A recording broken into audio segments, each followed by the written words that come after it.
హల్లెలూయా, హల్లెలూయా, హల్లెలూయా. చూడండి, పరిశుద్ధ గ్రంథములో నుండి మనము కొద్ది నిమిషాలు దేవుని వాక్యాన్ని మనము ధ్యానం చేసుకుందాం. దేవుడు మనతో అనేకమైన సందర్భాలలో, అనేకమైన విషయాలలో కూడా దేవుడు మనతో మాట్లాడి మనలను బలపరుస్తూ ఉన్నాడు. హల్లెలూయా. చూడండి, దేవుని లేఖనాలను ధ్యానం చేసుకుందాం. అపోస్తుల కార్యము 3వ అధ్యాయము 19వ వచనాన్ని మనము ధ్యానం చేసుకుందాం. అపోస్తుల కార్యము 3వ అధ్యాయము 19వ వచనాన్ని మనం చదువుకుందాం. 19. ప్రభువు సముఖము నుండి విశ్రాంతి కాలములు వచ్చునట్లు మీ కొరకు నియమించిన క్రీస్తు యేసును ఆయన పంపునట్లు మీ పాపములను తుడిచివేయబడు నిమిత్తమును మారు మనసు నొంది తిరుగుడి. హల్లెలూయా, హల్లెలూయా.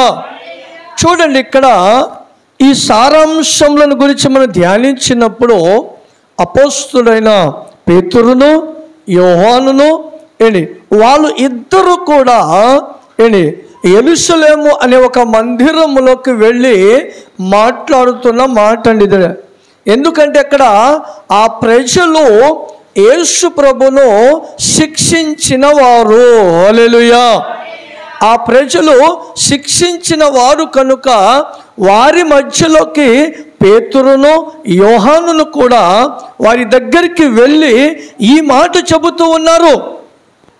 ఇదిగో మీకు విశ్రాంతి దొరుకునట్లుగా అంటున్నాడు. హల్లెలూయా, హల్లెలూయా. చూడండి, ఎంతో చక్కనైన మాట ఉందో. మీకు విశ్రాంతి కాలములు వచ్చునట్లును అంటే ఇప్పటికీ వారికి యేసు ప్రభును సిలువ వేసిన తర్వాత వారికి ఇంకా సంతోషం అనేది లేదు. వారికి సంతోషం అనేది లేదు కనుక దేవుడు ఆ విషయమును గురించి వారికి బయలుపరచడానికి, వారున్న పరిస్థితులను దేవుడు తెలియపరచడానికి పేతురును యోహానును కూడా ఆ మందిరము దగ్గరికి పంపించాడు. అక్కడికి వెళ్ళిన తర్వాత వారితో మాట్లాడుతున్న మాటని, ఇదిగో ప్రభువు సముఖము నుండి విశ్రాంతి కాలము వచ్చునట్లుగా. హల్లెలూయా. విశ్రాంతి కాలము మీకు వచ్చునట్లుగా క్రీస్తు తిరిగి ఎక్కడికి రావాలి? క్రీస్తు ఎక్కడికి రావాలి అంటున్నాడు? మీ కొరకు నియమించిన క్రీస్తు యేసును ఆయన పంపునట్లు. హల్లెలూయా. చూడండి, ఇక్కడ ఆయన ఎంత చక్కగా అంటున్నాడండి. క్రీస్తు యేసును మరలా మీ యొద్దకి ఆయన పంపునట్లు. హల్లెలూయా. ఆయన పంపునట్లు. ఆయన ఎవరు? ఆయన ఎవరు? దేవుడు. దేవుణ్ణి మరలా మీ యొద్దకి ఆయన పంపునట్లుగా. అందుకనే యేసు ప్రభువు ఒక మాట అన్నాడు, ఇదిగో నేను నా తండ్రి దగ్గరికి వెళ్ళుచూ ఉన్నాను. అయితే మీకు ఆదరణ కలగ చేయటానికి ఎవరిని? మిమ్ములను ఆదరణ కలగ చేయడానికి మిమ్ములను విశ్రాంతి కలుగ చేయడానికి వేరే ఒక ఆదరణకర్తను పంపిస్తాడు. హల్లెలూయా. ఏముంది అక్కడ? పంపిస్తాడు. ఏది? ఆదరణకర్తని ఆత్మను మీ యొద్దకి పంపిస్తాడు అంటాడు. హల్లెలూయా. అయితే ఈ ఆదరణకర్తనే పరిశుద్ధాత్మ మనలోకి రావాలి అంటే మనలోకి ఆయన రావాలి అంటే ఆయన మనలను పంపించాలి అంటే ఇక్కడ మీ పాపములను ఒప్పుకొనండి అంటాడు ఆయన. హల్లెలూయా. హల్లెలూయా. మీరు మీ పాపములను ఒప్పుకొనండి అంటారు. అయితే మనం ఆయన మనం చేసిన పాపములను ఒప్పుకొని మనము ఆయన మన దగ్గరికి రావటానికి మనము చేసిన పాపములను ఒప్పుకొని, అందుకని అంటాడుగా దేవుడు మరొక చోట, పాపములను దాచిపెట్టువాడు అతిక్రమములను దాచిపెట్టువాడు వర్ధిల్లడు. హల్లెలూయా. అందుకని అంటాడు, మీ పాపములను తుడిచివేయబడు నిమిత్తము మీరు మారు మనస్సు పొందండి అంటాడు. హల్లెలూయా. మారు మనస్సు పొందాలండి, మార్పు రావాలండి. మార్పు రాకపోతే ప్రభువు మన యొద్దకి రాడు. హల్లెలూయా. మార్పు లేకపోతే ఆదరణకర్తనే పరిశుద్ధాత్మ మనలోకి రాదు. హల్లెలూయా. హల్లెలూయా. పరిశుద్ధాత్మ మనలోకి రావాలంటే రెండు విషయాలు అక్కడ చెప్పాడండి ఆయన. రెండు విషయాలు చెప్పాడు. ఒకటేమో మీ పాపములను ఒప్పుకొనండి, రెండోదేమో మారు మనసు పొందండి అంటాడు. హల్లెలూయా. మూడో విషయాలను కూడా ఆయన అక్కడే నేను మీకు తెలియపరిచే విషయము. హల్లెలూయా. అయితే దేవుడు మన పక్షముగా ఆయన మన యొద్దకి వచ్చి తండ్రి మన యొద్దకి పంపాలి అంటే మనకు విశ్రాంతి రావాలి అంటే మూడు విషయాలు చెప్తాను. నన్ను త్వరగా చెప్తాను, సమయం ఎక్కువ తీసుకోను. హల్లెలూయా. హల్లెలూయా. మూడు విషయాలు చెప్తాను నేను. ఆ మూడు విషయాలను జాగ్రత్తగా ఆలకించండి. వాక్యాలను మనం వింటూ దానిని అనుసరించే వారిగా ఉండాలి. అప్పుడే ప్రభువు మన యొద్దకి ప్రత్యక్షమవుతాడు ఆయన. హల్లెలూయా. మూడు విషయాల గురించి నేను చెప్తాను, గమనించండి. మీరు రాసుకొని, మూడు విషయాలు చెప్తాను, రాసుకొని ఎందుకంటే అప్పుడప్పుడు దాన్ని ధ్యానిస్తూ ఉండండి. మొదటి విషయం గమనించండి. మార్పు కోసము ప్రయాసపడండి. హల్లెలూయా. దేనికోసము? మార్పు కోసము ప్రయాసపడి అంటే మన జీవితాలను మనము ఒక్కొక్కటి మనము మార్చుకోవాలి. హల్లెలూయా. ఎందుకు మార్చుకోవాలి మనము? దేవుడు మనకు ప్రత్యక్షము అవ్వాలంటే ఒక్కసారి ఏ నరుడను కూడా మార్చబడలేడు. హల్లెలూయా. అంత పెద్దగా అపోస్తులుగా ఏర్పరచబడిన పౌలు గారు ఆయన ఒక్కసారి మార్చబడలేదండి. దేవుడు అతనికి ప్రత్యక్షమైనప్పుడు దేవుడు అతని ప్రత్యక్షం అయినప్పుడు తను ఒక ప్లేస్లోకి వెళ్ళి 3 సంవత్సరాలు దేవుని సన్నిధిలో ఒక్కొక్కటి సరి చేసుకున్నాడు ఆయన. హల్లెలూయా. ఒక్కొక్కటి సరి చేసుకున్నాడు.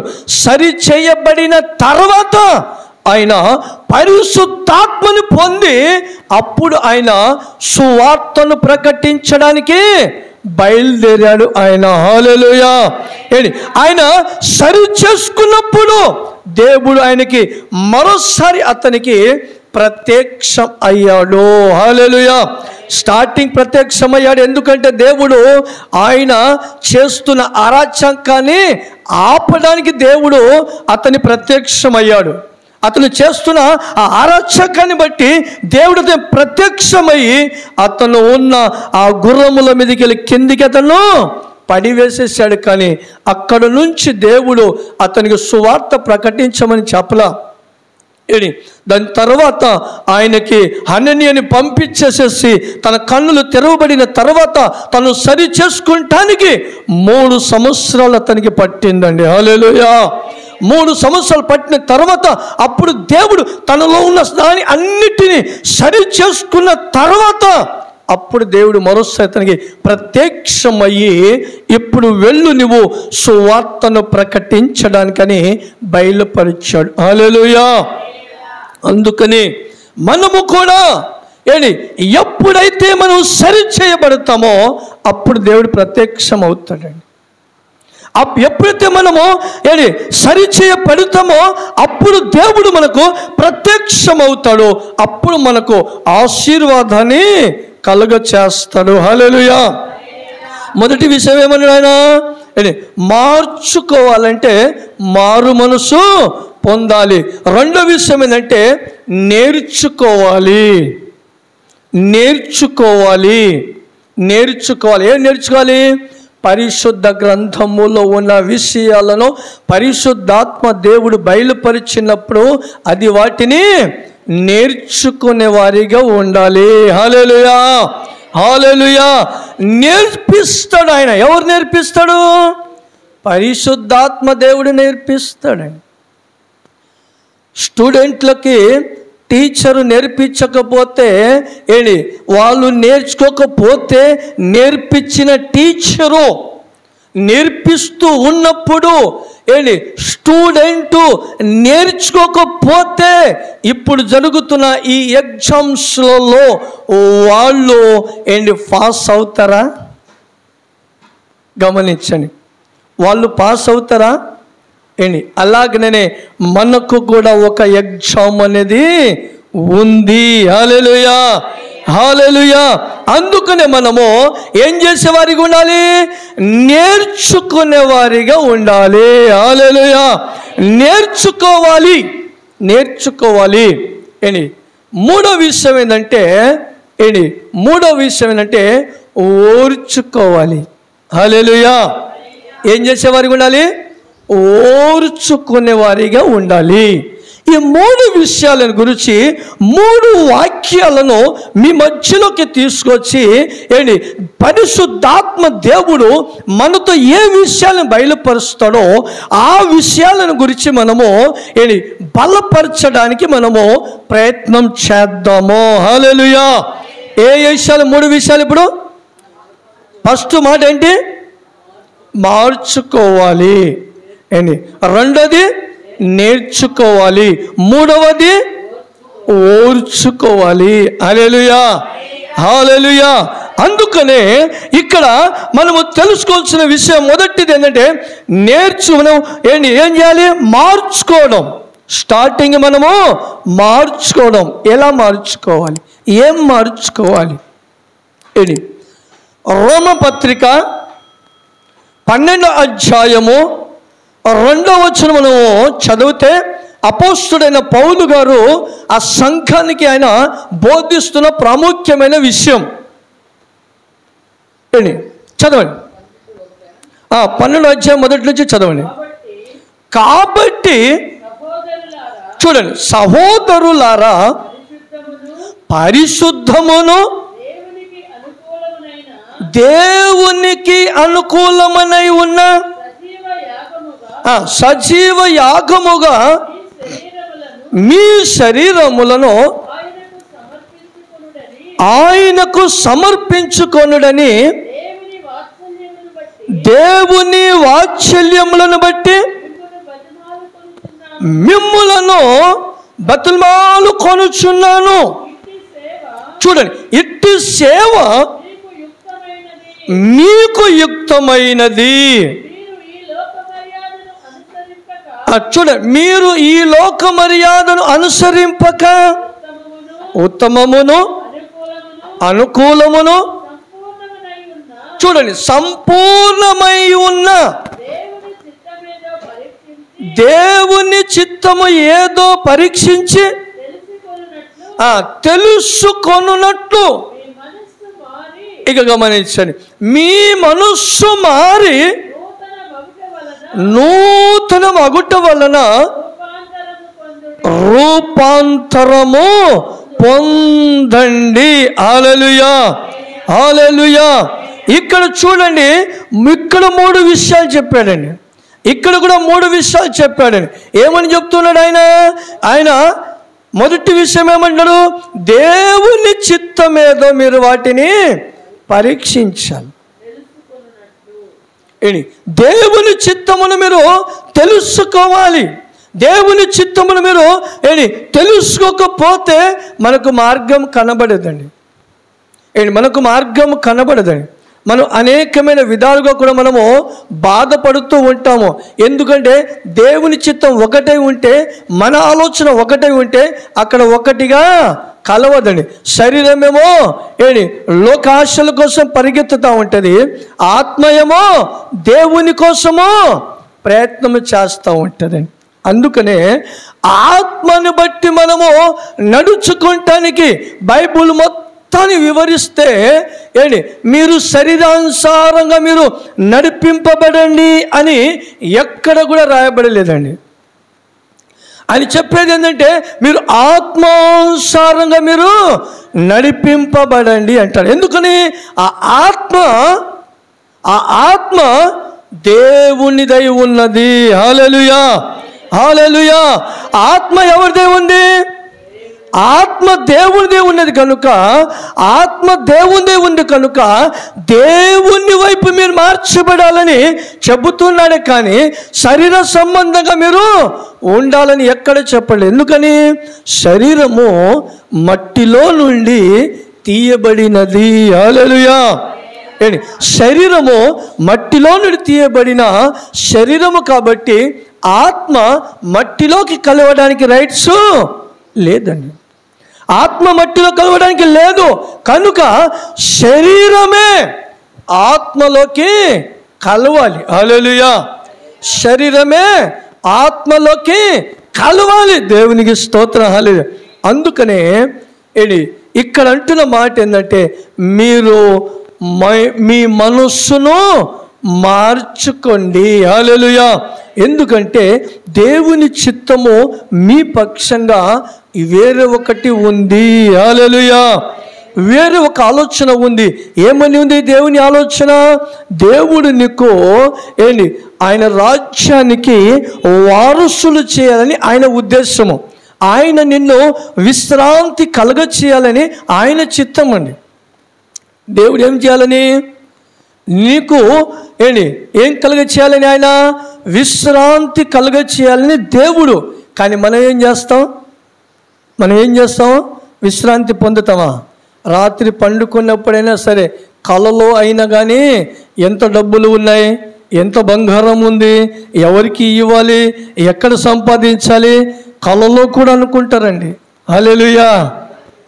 ఇంకా చెప్పరా? అక్కడక్కడ చెప్తారు, నేను రాత్రి కలలు కన్నానండి, ఎంత డబ్బు వచ్చిందో మన దగ్గర. హల్లెలూయా. కలలో కూడా అదే పాట వారిది, సమాజంలో కాదు, కలలో కూడా అదే పాట వారికి. ఎక్కడండి విశ్రాంతి? విశ్రాంతి ఉందా? విశ్రాంతి లేకుండా రాత్రి పగలును ఆలోచిస్తూనే ఉంటారు, ఏదో ఒకటి ఆలోచిస్తూనే ఉంటారు.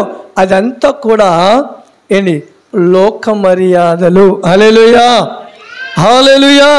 అందుకనే మీరు లోక మర్యాదను అనుసరించకూడవద్దు. లోకం దేనికి మర్యాద ఇస్తుందండి? ఎవరికి మర్యాద ఇస్తుంది లోకము? డబ్బునడిగే మర్యాద ఇచ్చేదండి. మంచి వ్యక్తి ఉన్నా, విశ్వాసం కలిగి ఉన్నా ఆ వ్యక్తి ఉన్నాడు అనుకోండి, వారికి విలువ ఇవ్వరు. నీతి కలిగిన వ్యక్తికి విలువ ఇవ్వరు. బైబిల్లోనే ఉన్నారు ఇద్దరు మహానుభావులు. బైబిల్లోనే ఉన్నాడు. ఒక ధనవంతుడు వచ్చి ఏమంటాడు? నా దగ్గర ఉన్న సమస్తమును నేను నీకు అర్పించానయ్యా, ఇదిగో ఈ సుంకరి వల్లే నేను లేను అంటాడు. హల్లెలూయా. చూశారండి, ఆయన పేదవాడు కావచ్చు కానీ ఆయన గొప్ప ధనవంతుడు. ఆయన హల్లెలూయా. ఆయన పేదవాడే కావచ్చు, ఒక గొప్ప ధనవంతుడు. ఆయన ఎవరిని సంపాదించుకున్నాడు? ఆయన క్రీస్తును సంపాదించుకున్నాడు. ఆయన క్రీస్తుని సంపాదించుకొని ఆయన విశ్రాంతి పొందుతూ ఉన్నాడు. ఆయన హల్లెలూయా, విశ్రాంతి పొందుతున్నాడు ఆయన. కానీ ఈ ధనవంతుడికి నిద్ర పట్టట్లా. రాత్రి నిద్ర పట్టదు, పగలు నిద్ర పడదు. ఎవరు దోచుకెళ్తారో, ఎవరు తీసుకెళ్తారో. ఏ సెక్యూరిటీ గార్డ్ని నమ్మకమైన వారు ఉన్నారు, ఏ పోలీసులు నమ్మకమైన వాళ్ళు ఉన్నారు. ఆయనకి అదే చింత. ఆ చింత చింత చింత చింత ఆయనకి చివరికి నరకానికి దారి తీస్తుందండి. హల్లెలూయా. అందుకనే మనుషులంతా కూడా వాటి మీద బేస్ అవుతున్నారండి. వాటి మీద బేస్ అవుతున్నారు. వాటి మీద బేస్ అయ్యే దేవుని ఆశీర్వాదాన్ని దూరం చేసుకుంటూ ఉన్నారు. అందుకనే ఇదిగో మీరు ఈ లోక మర్యాదను మీరు అనుసరించవద్దు. ఉత్తమమును మీకు అనుకూలమైనది, మీకు అనుకూలమైన ఏది ఉంది? మనకు అనుకూలమైనది దేవుని సన్నిధి, ప్రార్థన, విశ్వాసము. మనకు అనుకూలమైన దేవుడు ఇచ్చాడు. అనుకూలమైన దేవుడు మనకు అనుగ్రహించాడు. వాటిని మనం ఏం చేస్తున్నాము? పక్కన పెట్టేస్తున్నాం. వాటిని పక్కన పెట్టేసేస్తున్నాం. దేన్ని అనుసరిస్తున్నాం మనము? ఈ లోక సంబంధమైనది. మనకు ఒక్కొక్కరు గౌరవియాలి, మనల్ని ఒక్కొక్కరు ఘనంగా ఎంచుకోవాలి, మనకు ఒక్కొక్కరు గొప్పవానిగా చెప్పుకోవాలి. అదేనండి, గొప్పవాళ్ళుగా చెప్పుకోవాలని. అది ఎవరికి ఉంటుందో తెలుసా అండి? అటు ఇటు కాని వారికి. ఎక్కువ ఆస్తిపరుడు చూడండి, డాలర్లు కోట్లు ఉన్న ఆస్తిపరుడు చూడండి, ఆయన వేసుకునే బట్టలు సింపుల్గా ఉంటాయి. సింపుల్గా బట్టలు ఉంటాయి. నగలు కూడా వాళ్ళు సింపుల్గా ధరించుకుంటారు. కానీ అటు ఇటు కానివాడు 5 ఉంగరాలకి 5 వేళ్ళకి 5 ఉంగరాలు పెడతాడు. 5 వేళ్ళకి 5 ఉంగరాలు పెడతాడు ఆయన. అటు కాని వాళ్ళు తీర ఏమి లేని వ్యక్తి చూడండి ఎంత దీన మనసు కలిగి ఉంటారు. దేవుని కోసమే పాకులాడుతూ ఉంటారండి. దేవుని కోసమే పాకులాడుతారు. అందుకని ఇక్కడ అంటున్నాడు ఏంటంటే, మనము ఏం చేయాలంట? మనస్సు మార్చుకోవాలి. మనస్సు మార్చుకోండి. యేసు ప్రభువు మొట్టమొదటి స్వార్థ ప్రకటించినప్పుడు కూడా మారు మనస్సు పొందండి. హల్లెలూయా. మారు మనస్సు పొందండి. మీలో మార్పు తెచ్చుకోండి. మీలో మార్పు తెచ్చుకొని ఎప్పుడైతే మీరు నూతనముగా అయ్యి మీరు రూపాంతరము చెందాలంట. హల్లెలూయా, హల్లెలూయా. ఏం చెందాలి? మీరు రూపాంతరము చెందాలట. ఏ రూపాంతరం చెందాలి? బైబిల్ చెబుతుంది మనకి. గొంగలు పురుగు గొంగలు పురుగు ఎలా రూపాంతరం చెందుతుందండి? సీతాకోక చిలుకలాగా రూపాంతరము చెందుతుందండి. హల్లెలూయా. రూపాంతరము చెందుతున్నాడు. అదే మారు మనసు. ఆ రూపాంతరం చెందడం అంటే ఇది ఈ గొంగలి పురుగు అంతకు ముందు దీనికి ఏమని ఉంది? ఎవరు చూసినా అసహించుకునేవాళ్ళు, ఎవరు చూసినా అసహించుకునేవాళ్ళు. అటువంటి ఈ గొంగలి పురుగు ఎలా మార్చబడింది? సీతాకోక చిలుకగా మార్చబడింది. అంటే నీలో ఆ మార్పు రావాలి. హల్లెలూయా. నీలో ఆ మార్పు రావాలి.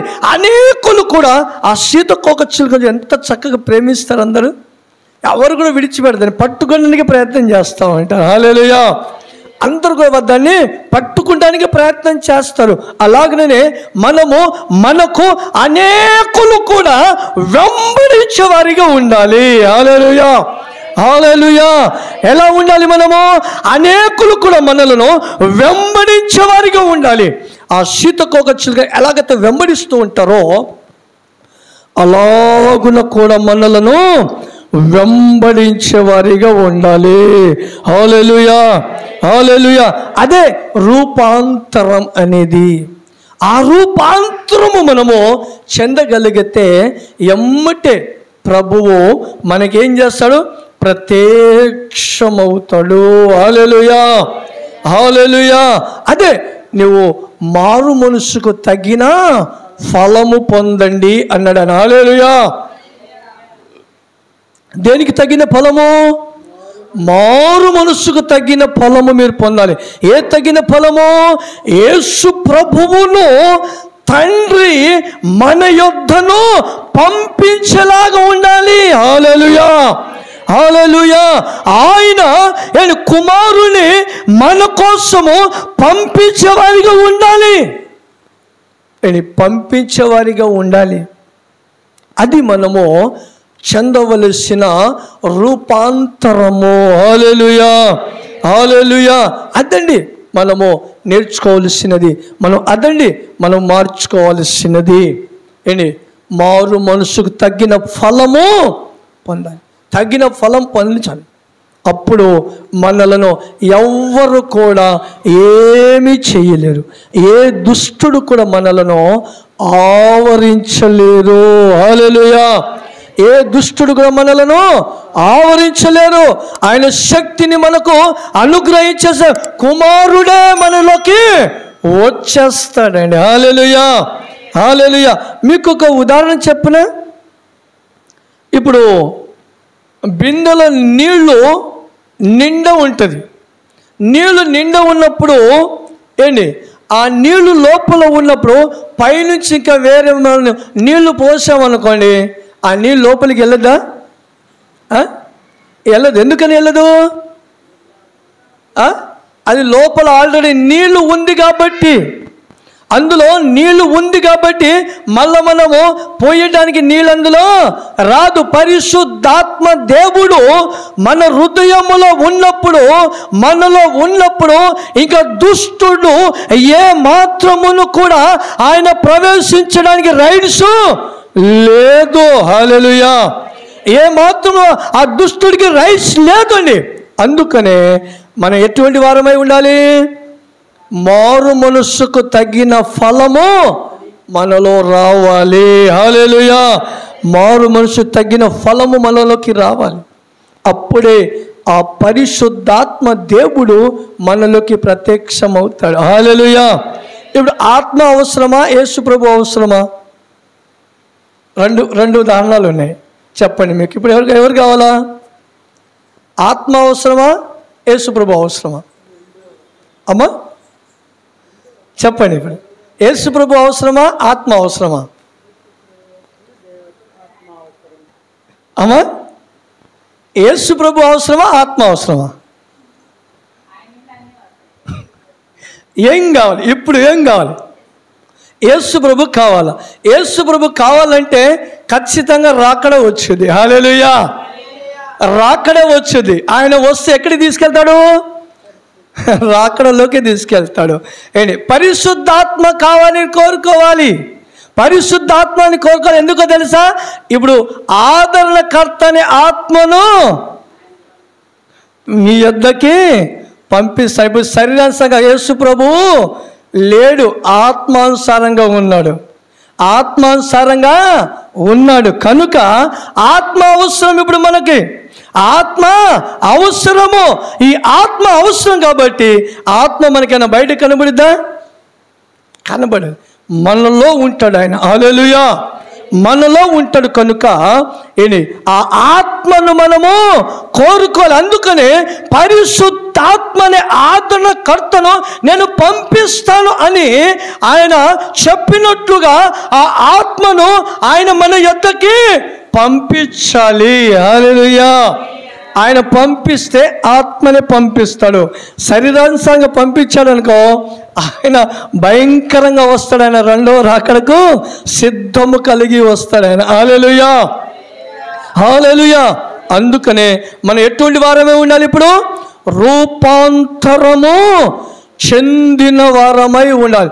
నూతనముగా తీర్చబడి నూతనమైన ప్రారంభవ జీవితం మనలోకి రావాలి. నూతనమైన ప్రారంభవ జీవితం రావాలి. ఈ మాటకి మరొక మాట ఆదిగా మనకి ఆ కొత్త నిబంధనలు కనబడిద్దండి. ఎప్పుడంటే ఒక వ్యక్తికి కుష్ఠ రోగం వచ్చింది. ఒక వ్యక్తికి కుష్ఠ రోగం ఉంది. ఆ వ్యక్తికి ఇంచుమించు ఆయన వయస్సు రాయబడలేదు, కానీ 60, 70, 80 సంవత్సరాల వయసు కలిగిన వ్యక్తి కావచ్చు. ఏంటి ఆ వ్యక్తి కావచ్చు, ఆ వయసు ఉన్న వ్యక్తి. అయితే ఆయనను దేవుని సన్నిధికి ఒక చిన్న పాప నడిపిస్తే ఆయన రూపాంతరము చెందడానికండి, ఆయనలో ఆ రూపాంతరము కనబడడానికి ఒకే ఒక ఆదర్శన, అక్కడ ఒకే ఆదర్శన ఏంటో తెలుసా? ఆయన వయసు 60-70 సంవత్సరాల వయసున ఈ చర్మము చిన్నపిల్ల దేహము వలె చిన్నపిల్లల దేహము వలె మార్చబడిందంటే అప్పటికి ఆయన పాత ఆ శరీరము క్రియలన్నీ అయిపోయి. దేవునికి స్తోత్రం, హల్లెలూయా. పాతయన్నీ కూడా ఆయనలో అప్పుడు దాకా ఆయన శరీరం అంతా కూడా కుసించిపోయింది. అక్కడ నుండి ఆయన చిన్నపిల్ల దేహములు అంటే చిన్నపిల్లల పోలికలో, చిన్నపిల్లల ఆలోచనలో ఆయన రూపాంతరము చెందాడు. హల్లెలూయా. అక్కడి నుంచి ఆయన జీవితము ప్రారంభమైంది, అక్కడి నుంచి. హల్లెలూయా, హల్లెలూయా. అందుకనే చిన్నపిల్లల దేహము వలె అని మార్చబడింది. హల్లెలూయా.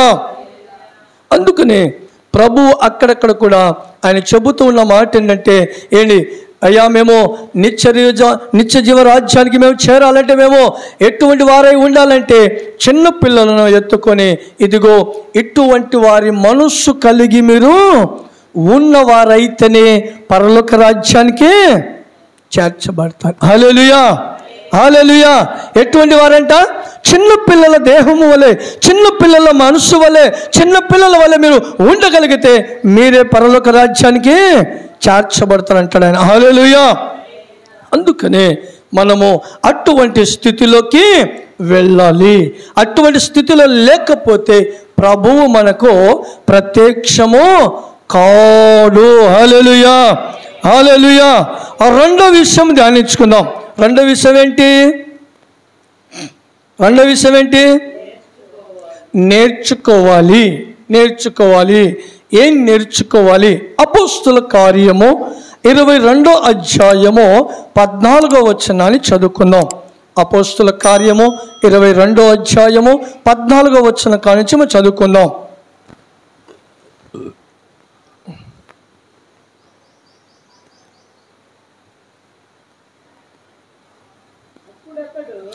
అప్పుడు అతడు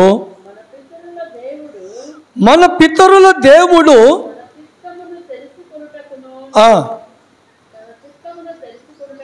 తన చిత్తమును తెలుసుకొనుటకు ఆ నీతిమంతుని చూచుటకును ఆయన నోటి మాట వినుటకును నిన్ను నియమించి ఉన్నాడు. హల్లెలూయా, హల్లెలూయా. చూశారండి, దేవుడు ఎవరిని ఎలా నియమించాడంట? ఎందుకు నియమించాడంట? ఎందుకు నియమించాడు? ఆయన నోటి మాటలను వినుటకు మాత్రమే ఆయన నిన్ను నియమించాడంట. హల్లెలూయా, హల్లెలూయా. ఎవరి మాట వినటానికి? ఆయన మాట. ఎవరైనా? దేవుడు. దేవుని మాట వినటానికి. ఈరోజు ఎంతమంది దేవుని మాట వింటున్నామండి? దేవుడు మనకి నిర్ణయించాడు. దేవుడు నిర్ణయించాడండి. మనకు పరిస్థితులు మనకు నియమించలా. మనకు పరిస్థితులు నియమించలా, స్థితిగతులు మనకు నియమించలా. దేవుడు మనకి నియమించాడు. దేవుడు మనకి నియమించాడు. ఎందుకు నియమించాడు ఆయన? ఆయన మాటను వినటానికి. ఆయన మాట వినటానికి మనకు దేవుడు నియమించాడు. ఆయన మాట వింటే అంట వినుట వలన విశ్వాసము కలుగుతుంది. హల్లెలూయా. ఏమొస్తుంది? విశ్వాసం. ఆయన మాట వినకపోతే విశ్వాసం రాదండి. ఆయన మాట వినకపోతే ఏమాత్రం విశ్వాసం రాదండి. ఇప్పుడు బైబిల్ని మనం పక్కన పెట్టేసి అపవాది మాటలు వింటూ ఉన్నాం అనుకో, దేవునిలో విశ్వాసం పెరుగుద్దా? విశ్వాసము పెరగదు. ఎవరి మీద విశ్వాసం పెరుగుద్ది? ఒకప్పుడు కూడా మనం అక్కడి నుంచో వచ్చాం. ఒకప్పుడు అందులో నుంచి వచ్చాం. ఎక్కడి నుంచి వచ్చాము? అపవాది మాటలకు మనం విని లేనిపోయి అనేకమైన విగ్రహాలు చేసి కదా, వారి మాటలను విని వారి ప్రకారంగా నడుచుకొని వచ్చిన మనం. హల్లెలూయా. ఎవరి మాట విన్నవాళ్ళు? అపవాది మాటను వినినవారు. పావుల్లో చూస్తే చాలా భయంకరంగా ఉంటుంది. దోషాలు వస్తాయంట. ఆట పోయకపోతే ఈ సంవత్సరం ఆట పోయకపోతే వెళ్ళిపోయాలో అంటారు. ఈ సంవత్సరం కానీ నాకు ఏది అది బెల్లతో చేసేది నాకు తిరిగేదా మాట. హల్లెలూయా. పొంగలు అది ఒకటే పొంగల్ పెడితే కాదు, దాంతో పాటు తోడు నెయ్యి కావాలి. నెయ్యితో పాటు ఇంకొక నెయ్యి కావాలి. ఏ నెయ్యి తెలుసా? డ్రింక్. హల్లెలూయా. ఆ నెయ్యి కూడా కావాలి. పరిశుద్ధమని అవైతే దాని వెంట ఇది కూడా తోడు కావాలి. అట్లా భయంకరమైన ఆ మాటలు విని వాటిలోనే బలపరచబడ్డాం. ఈరోజు ఎవరి మాట వింటున్నామో? దేవుని మాటలు వింటూ ఉన్నాము. హల్లెలూయా. ఆయన మాటలు మనము వింటూ ఉన్నాం కనుక ఆ మాటల ద్వారాగా మనము ఆశీర్వదింపబడుతున్నాము. హల్లెలూయా. అందుకని దేవుడు అంటాడు, నా మాటలు మీలో నిలిచి ఉన్నప్పుడు అంటాడు. హల్లెలూయా. ఎవరి మాటలు? దేవుని మాటలు మనలో నిలిచి ఉన్నప్పుడంట అప్పుడు మీకు ఏది ఇష్టం, మీకు ఏది ఇష్టమో అడగండి అంటాడు ఆయన. ఆయన మాటలు మనలో నిలిచి ఉండాలి. అక్కడే కొన్ని సందర్భాలలో మర్చిపోతూ ఉంటాం. ఆయన మాటలు మనము మర్చిపోకూడదు. ఆయన మాట్లాడే ప్రతి మాట కూడా శక్తివంతమైన మాటలు. హల్లెలూయా. హల్లెలూయా. ఆయన శక్తి కలిగిన మాటలను రెండోది ఏంటంటే దేవుడు ఆయన పని చేయడానికి ఆయన మనలను నియమించాడు. హల్లెలూయా. ఆయన పని చేయడానికి నియమించాడు. స్టార్టింగ్ ఆది కాండంలో మనం వెళ్ళినప్పుడు ఆదాముని దేవుడు నిర్ణయించి అతనును ఒక మనిషిగా చేసి ఏమప్పచెప్పాడు? ఆయనకి ఏమప్పచెప్పాడు? ఆయన పని ఆయనకు అప్పచెప్పాడా లేదా? హల్లెలూయా. హల్లెలూయా. ఏ పని అప్పచెప్పాడు? దేవుని పని. దేవుడు ఒక ఐటమ్స్ను తయారు చేసి ఆ దానికి కూడా పేరు కూడా ఆయన పెట్టవచ్చు. కానీ అలా చేయకుండా ఆయన ఒక ఐటమును చేస్తూ ఉన్నాడు. వాటికి పేరు నువ్వు పెట్టమన్నాడు ఆయన. హల్లెలూయా. వాటికి పేరు నువ్వు పెట్టమన్నాడు. ఆయన పని చేయడానికి, ఆయన మాట విని ఆయన పని చేయటానికి దేవుడు మనలను నిర్ణయించాడు. హల్లెలూయా. అందుకని అక్కడ అంత చక్కగా చెప్తున్నాడు, ఆయన మాటను వినుటకు మనలను ఏం చేశాడు? కలుగ చేశాడు. ఆయన నియమించాడు ఆయన. హల్లెలూయా.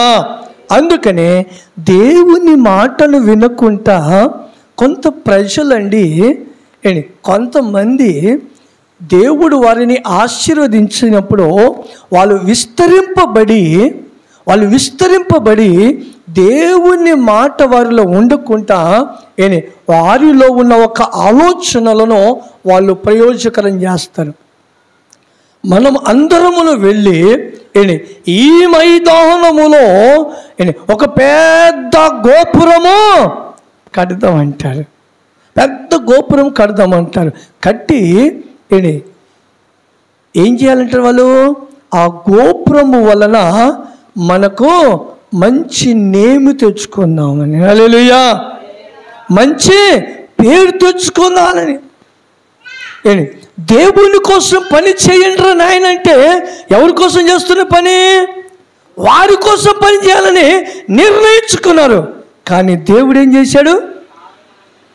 తారుమారు చేసేసాడు. హల్లెలూయా.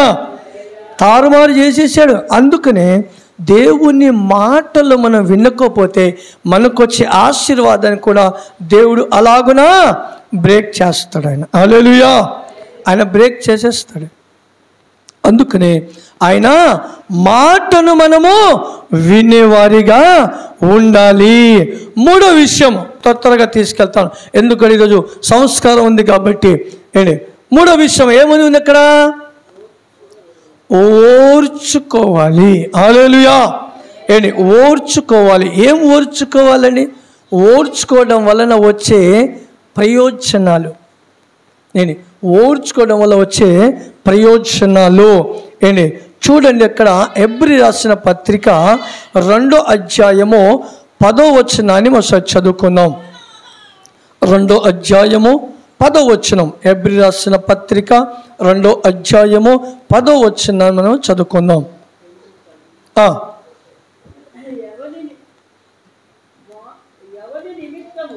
ఎవని నిమిత్తము సమస్తమును ఉన్నాయో, ఎవని వలన సమస్తము కలుగుచున్నాయో ఆయన అనేకులైన కుమారులకును మహిమకు తెచ్చుచుండగా వారి రక్షణను కర్తను శ్రమల ద్వారా సంపూర్ణులుగా చేయుట ఆయనకు తగును. హల్లెలూయా. హల్లెలూయా. ఎవరికి తగును? ఆయనకు తగునంట. ఏమి తగ్గుతుందంట? వారి కోసం ఏం చేశాడంట దేవుడు? సంపూర్ణత. చూశారని? మన కోసం ఏం కలుగజేశాడు? సంపూర్ణత కలగచేయడానికంట. దానికన్నా ముందంటాడు ఆయన శ్రమల ద్వారాగా. హల్లెలూయా. దేని ద్వారాగా? శ్రమల ద్వారాగా. శ్రమలు వస్తే ఇంకొక విషయం గమనించండి. బంగారమును కాలుస్తే అది బూడిదైద్దా తేజస్సు వచ్చుదా?